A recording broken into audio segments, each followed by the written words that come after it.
வீரம் பொருந்திய ஒரு வாழ்க்கை. அந்த வாழ்க்கையினுடைய தலைவன் வீரபாண்டிய கட்டபொம்மன். அவனுடைய பாரம்பரியத்தை சார்ந்தவர்கள் மண் என்பது மட்டுமல்ல, கடந்த 300 ஆண்டு காலமாக அந்த வீரனின் பாரம்பரியத்தில் வந்தவர்கள் என்ற காரணத்திற்காக அவர்கள் அடைந்த துயரம் எல்லையில்லாதது. அதெல்லாம் இன்னும் வரலாற்றுக்கு வரவில்லை. வீரபாண்டிய கட்டபொம்மன் வீழ்ந்ததற்கு பிறகு, அவன் பின்னடைவு ஏற்பட்டதற்கு பிறகு இந்திய வரலாற்றிலே, தமிழ்நாட்டினுடைய வரலாற்றிலே மிக கடுமையான மோசமான ஒரு சூழல் ஏற்பட்டது. வரலாற்று ஆசிரியர்கள் நன்கு அறிவார்கள். 1757ஆம் ஆண்டிலே பிளாசி யுத்தம் என்று சொல்வார்கள். அந்த யுத்தம் தான் ஆங்கிலேயருக்கு முழு அதிகாரத்தை தந்தது. ராபர்ட் கிளைவ் அதுக்கு தலைமை தாங்குகிறான்.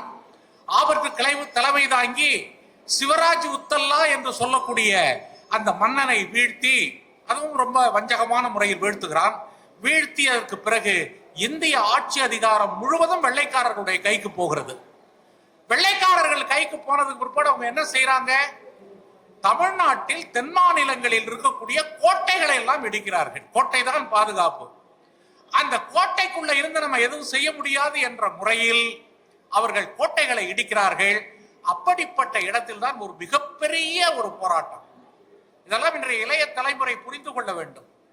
குறிப்பாக வீரபாண்டிய கட்டபொம்மனுடைய வாரிசுகள் என்று சொல்லக்கூடிய நாம் அனைவரும், நம்முடைய இளைய தலைமுறை, வளர்ந்து வரக்கூடிய தலைமுறை இந்த வரலாற்றை புரிந்து கொள்ள வேண்டும்.